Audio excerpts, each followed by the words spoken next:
Good morning बच्चों। आज हम लोग पढ़ेंगे इतिहास में पाठ 4, भारत में कंपनी राज्य का प्रभाव।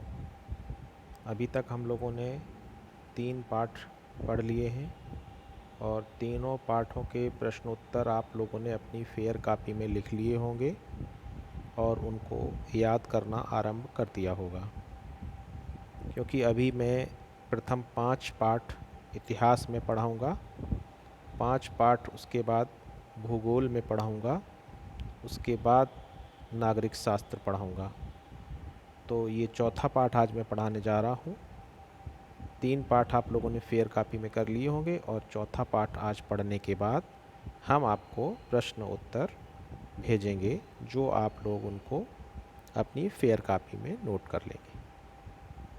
तो आज हम इस पाठ में पढ़ेंगे कि कंपनी ने पूरे भारत में अपना एकाधिकार कर लिया और एकाधिकार करने के बाद जो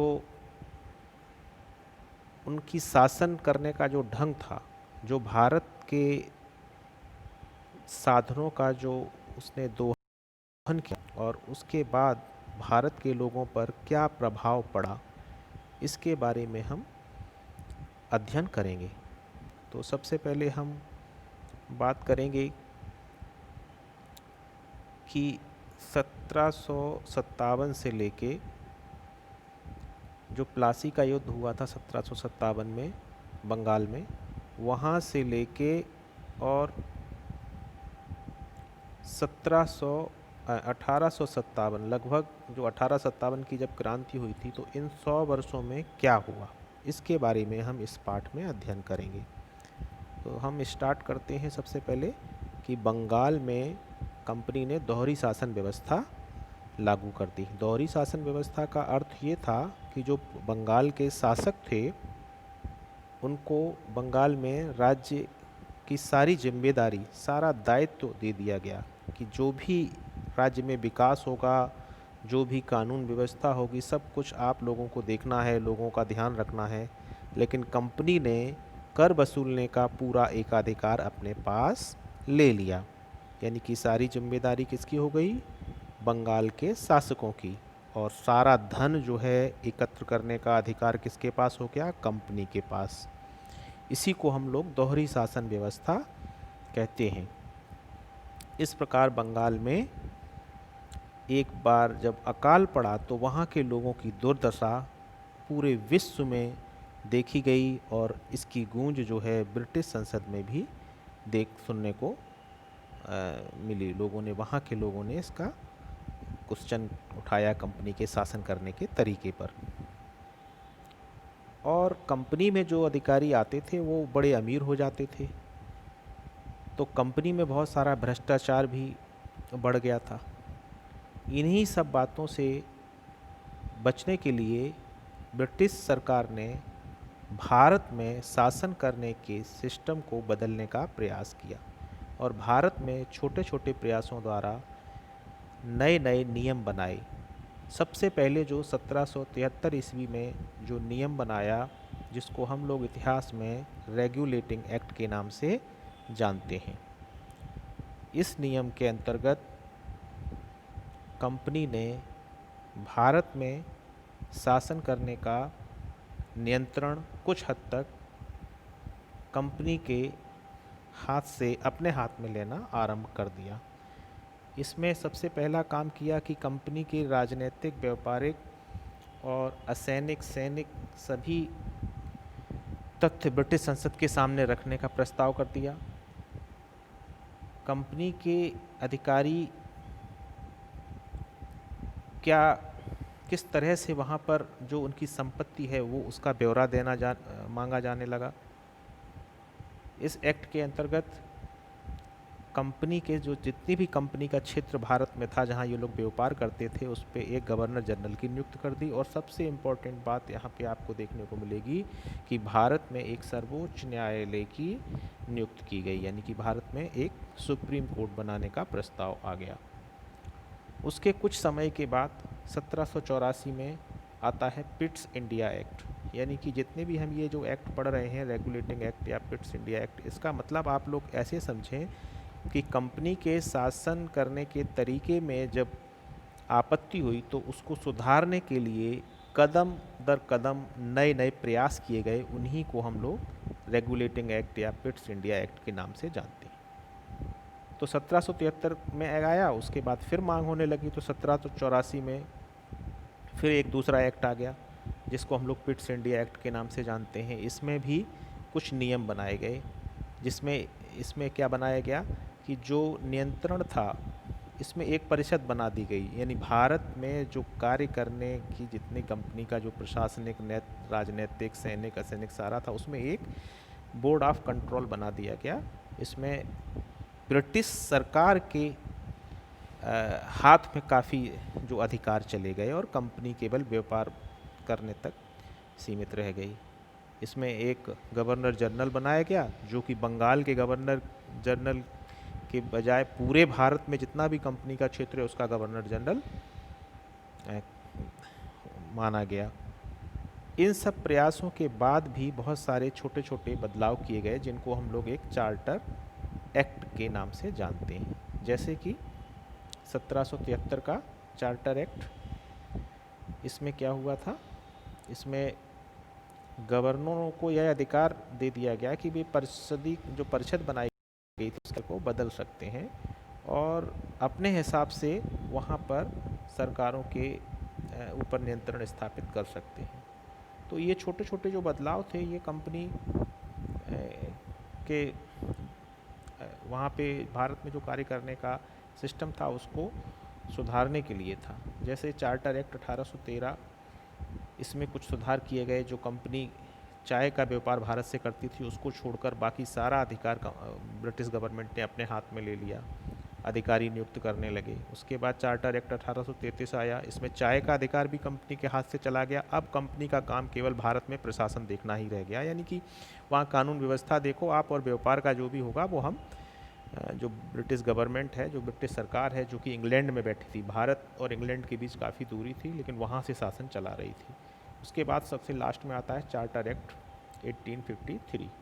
इसमें भी पूरी तरह से कंपनी ने अपना अधिकार ले लिया और भारत में शासन करने के लिए यहाँ पे बहुत सारे सिविल सर्विसेज वगैरह का जो है प्रारंभ किया, जैसे आजकल जैसे कलेक्टर बनते हैं, डीएम बनते हैं।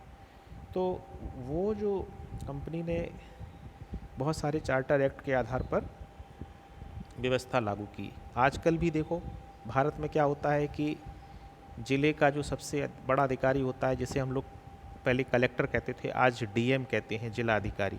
और कानून व्यवस्था देखने के लिए जो सबसे बड़ा अधिकारी होता है वो कौन होता है, एसपी सिटी। एसपी सिटी जो होता है, आज भी वही सिस्टम है। और न्याय व्यवस्था देखने के लिए हर ज़िले में एक न्यायपालिका होती है और एक जज होता है। तो आज भी उस समय से अगर तुलना करें तो आज भी लगभग वही सिस्टम चला आ रहा है जो कंपनी ने 19वीं सदी में प्रारंभ किया था। इसमें देखो एक क्वेश्चन भी किया गया है कि मालूम कीजिए क्या आज भी भारत में प्रशासनिक व्यवस्था लागू है, यही प्रशासनिक व्यवस्था लागू है। तो लगभग थोड़े बहुत बदलाव के साथ यही व्यवस्था आज भी लागू है। तो इसके बाद हम देखते हैं भारत में बहुत सारे कानून बनाए गए। तो भारत में कई जाति, कई धर्म के लोग रहते थे, तो यहाँ के जाति और धर्म के हिसाब से कानून अलग थे, और जो ब्रिटिश के लोग थे वो उनके ब्रिटेन और यूरोप में लोगों के जो नियम थे उसके हिसाब से नियम बनाए गए। तो भारतीयों के लिए अलग नियम होते थे और ब्रिटिश अधिकारियों या ब्रिटिश लोगों के लिए नियम अलग होते थे। उसके बाद हम इसमें देखते हैं और सुधारों का इसमें जिक्र किया गया है आपके पाठ में।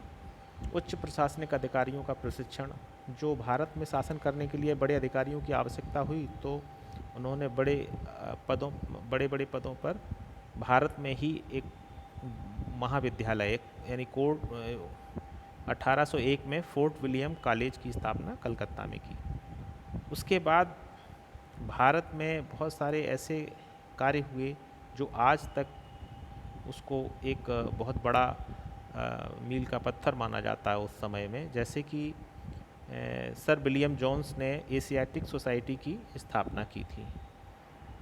इनका उद्देश्य क्या था कि प्राचीन भारतीय इतिहास की संस्कृति के, यानी भारत के इतिहास को पहले लोग ज़्यादा वैल्यू नहीं देते थे, ज़्यादा नहीं, लेकिन एशियाटिक सोसाइटी का जब स्थापना हुआ तो भारत में बहुत सारी ऐसी रिसर्च हुई जिससे भारत, लोगों ने जाना भारत को, कि भारत में क्या क्या सांस्कृतिक विरासत विश्व को मिली है और भारत कितना रिच है इन सभी मामलों में।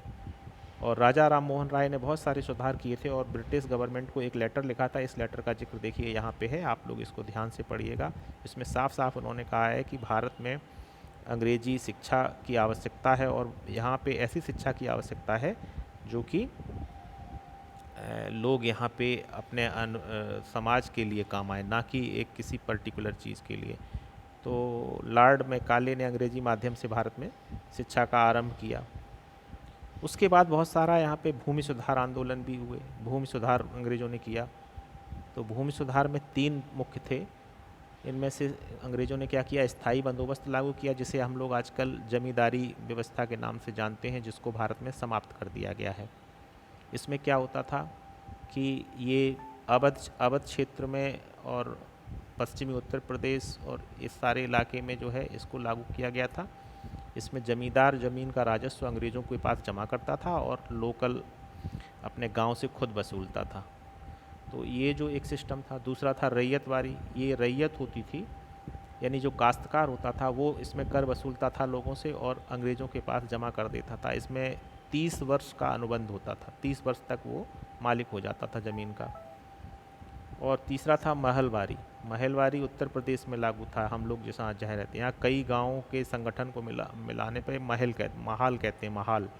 तो उसका जो राजस्व था एक साथ वसूला जाता था और वो ब्रिटिश राजस्व में जमा किया जाता था। इसके बाद भारतीय जो उद्योग धंधे थे उनका बड़ा ख़राब स्थिति हो गई। जैसे कि हमने शुरुआत के पहले पार्ट में ही पढ़ाया था कि यहाँ से ये लोग कच्चा माल ले जाते थे और वहाँ मशीनों से अच्छा अच्छा सामान बना के सस्ते दामों में बनता था और यहाँ पे महंगे दामों में बेचते थे।